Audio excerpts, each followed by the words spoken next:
ఇక తర్వాత రవి శ్రీకాకుళం. ఈయన గురించి ఎంత తక్కువ చెప్పుకుంటే అంత మంచిది. ఎందుకంటే మరి చెప్పకపోతే మీరేమైనా అంటారా అంటే నేను ఎక్కువ చెప్తేనే మీరు అంటారు.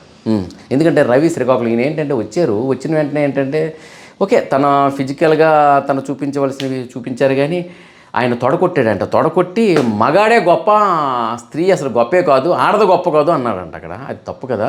మరి ఎందుకు మగాడు గొప్ప అనే విషయంకి ఆమె అడిగితే చీర కట్టించారు. ఫస్ట్ ఆఫ్ ఆల్ చీర కట్టి స్త్రీ గొప్ప, ఆడది గొప్ప అని చెప్పు అంటే నేను చెప్పను అంటాడు. లేకపోతే అవదంటే సరే టాస్క్ కోసం స్త్రీ గొప్ప అంటాడు. టాస్క్ కోసం స్త్రీ గొప్ప ఏంటి? చాలా తప్పు కదా అది.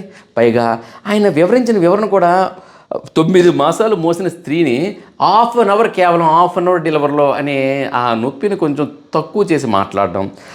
అదేవిధంగా స్త్రీని వద్దులేండి, ఆ స్త్రీని తక్కువ చేసి మాట్లాడాడు. తనను గొప్పగా అతను చెప్పేదాంట్లో చాలా ఇరిటేటివ్గా ఉంది.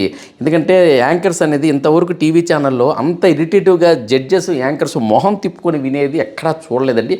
ఫస్ట్ టైం ఈ రవి శ్రీకాకుళం అతను చేశారు.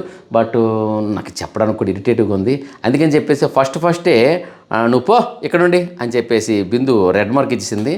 అది ఇంకా అభిజిత్ కూడాను ప్లీజ్ సారీ మీరు రియాలిటీలో బతకండి అని చెప్పారు. బట్ ఆయన ఎప్పటికీ రియాలిటీలో బతకలేరు. ఆయనకి అది అర్థం అయ్యుండదు కూడాను. నాకు తెలుసు కాదు, యాజ్ అ సోషియాలజిస్ట్గా చెప్తున్నాను. రియాలిటీలో బతకడం నేర్చుకోండి అని అభిజిత్ చెప్పారు, కానీ బట్ ఆయనకి రియాలిటీ అంటే ఏంటని తెలియాలంటే జరగదండి. కష్టం, చాలా కష్టం. ఆయనకి బాగా కౌన్సిలింగ్ ఇవ్వాల్సి ఉంది సైకాలజిస్టులు.